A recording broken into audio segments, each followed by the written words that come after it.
Hey, everybody. Thank you very, very much for joining us again. We're supposed to have our webinar today, our webinar Wednesdays with Liz from Ecom Engine, but I totally blew it.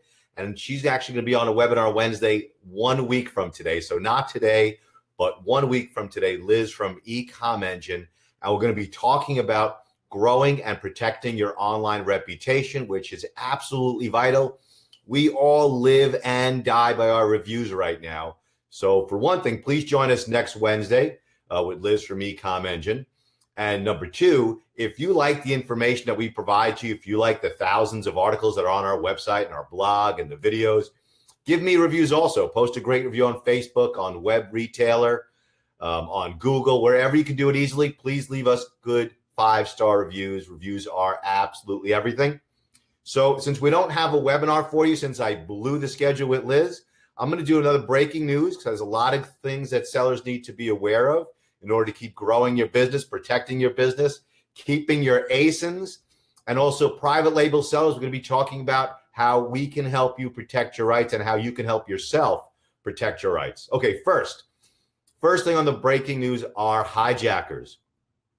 The ability to sweep hijackers we're very, very effective at it, but we also see an ebb and flow of how well Amazon is responding to it, and also how successful we are getting Amazon off your listing. If Amazon is hijacking your listing, a lot of people think you got to throw in the towel. You don't. If you have good IP rights, if you have a trademark, you have good copyright claims, even Amazon.com, even the Goliath, they take themselves off almost as quickly as they take off third-party sellers if they're really hijacking a listing and they shouldn't be there. The thing is that they're not giving the consumer what the consumer anticipates, or they're violating your IP rights. And if you have either one of these claims, they're pretty easy to get off. If you need help, you can hire us to do it, or you can do it yourself. You can just fill out Amazon's form, but you really need to know your IP rights. You need to know trademark, you need to know copyright, and then you can get the hijackers off and you can get Amazon off your listings. Okay, moving on to another IP issue, K-Cups. For the last week or two, K-Cups has been relentless at going after sellers. And we help sellers every day. We help you with your private label. We help retail arbitrage. We help sellers. We don't represent big giant brands. We represent sellers. And K-Cup sweeps were being very, very successful, but we're hitting back. We're hitting back hard, and we're having success. And I'm so proud of Ashley Ring in our office. She had a great success for a seller on K-Cup listings. But again, the game is here to make money, move your inventory. So if you're selling something with K-Cups involved, you may want to lower your price and kind of liquidate it if it's not vital to your business. You may just want to get out of that area and avoid the problem. Risk versus reward is everything. Also, those of you who are watching this live right now, if you send me questions or you send comments, I'll be able to answer your questions. Because once again, I kind of blew it with our Wednesday webinar, so I'm willing to take as much time answering your questions live right now. Okay, bad news for sellers and things you got to be aware of. You probably read by now that Amazon, when it comes to sales tax issues in the state of Massachusetts, it's been reported, they just turned over the identity of all the sellers who are selling products out of the FBA warehouses within the state of Massachusetts. I think this is absolutely awful for sellers. I think there's a really lousy thing for Amazon to do, to turn over the information. I think what they did in Washington State is so much better for sellers and so much better for the marketplace. And I even think it's better for Mr. Bezos. I mean, lives and dies by his reputation too, and this brand he's built up.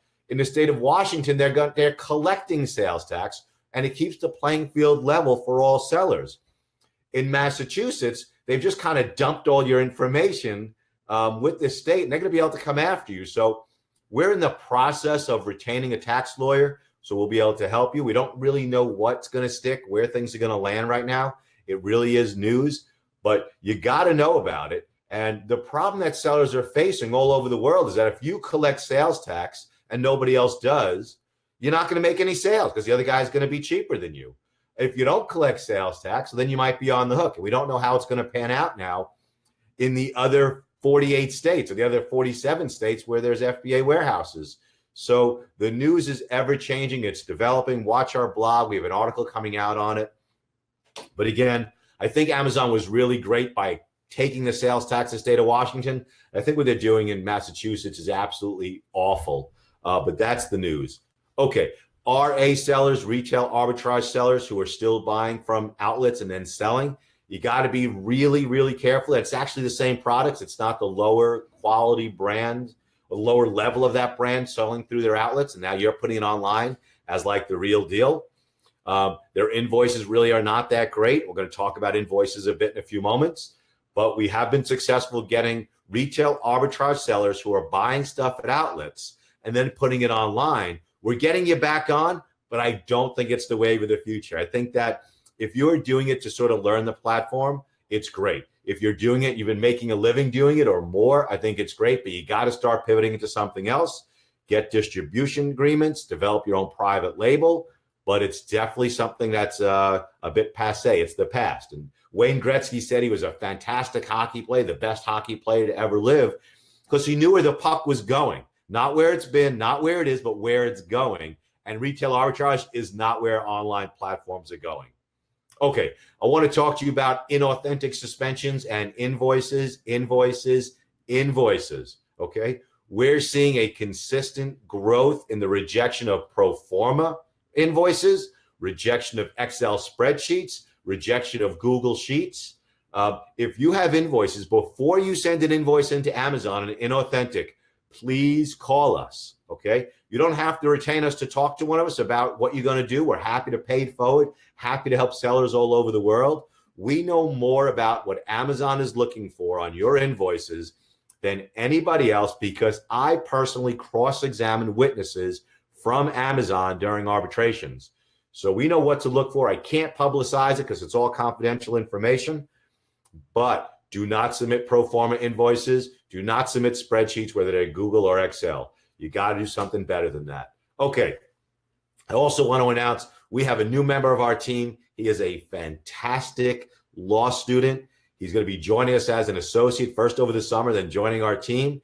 His name is Connor Wiggins. He's absolutely great. I couldn't be prouder. And he is helping me write a book about Chinese IP law, Chinese intellectual property law for Amazon sellers.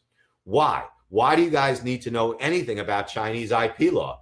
You need to know because they are your number one threat of private label products. You go over there and you have your products made. It's the same for Thailand and Vietnam. And I don't want to throw Chinese under the bus because they are also fantastic business people. We even have full-time staff in Shenzhen. But you need to know it because you need to protect yourself from your own factories. So the book will be out, I hope, in about 2 or 3 months. But Amazon sellers, any online seller who are developing private label, you need to know the law and how to protect yourself wherever your factories are located. So keep an eye out for that. When it's ready to rock and roll, we will let you know. Also, another thing we're seeing, this is a really heavy IP law breaking news day.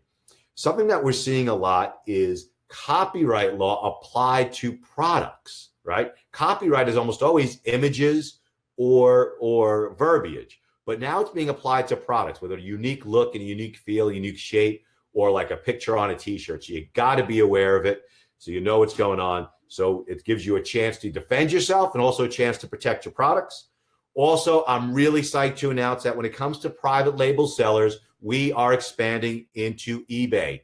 You're going to see a press release. You're going to see an announcement coming out real soon. But if you're a private label and you have people jumping on your listings on eBay, give us a call. We're happy to talk to you. We are expanding into eBay and we'll be expanding into other areas of helping sellers in the other platforms really soon. Any questions or concerns, give us a call. We actually give you someone to talk to. Unlike Amazon, you can reach us. You can speak to me or one of the other lawyers. You can speak to our powerhouse paralegals. And please, if you have questions, also email us. If I use your questions online, we'll send you a free copy of our book. Thank you very much for listening to us, and leave us 5-star reviews too.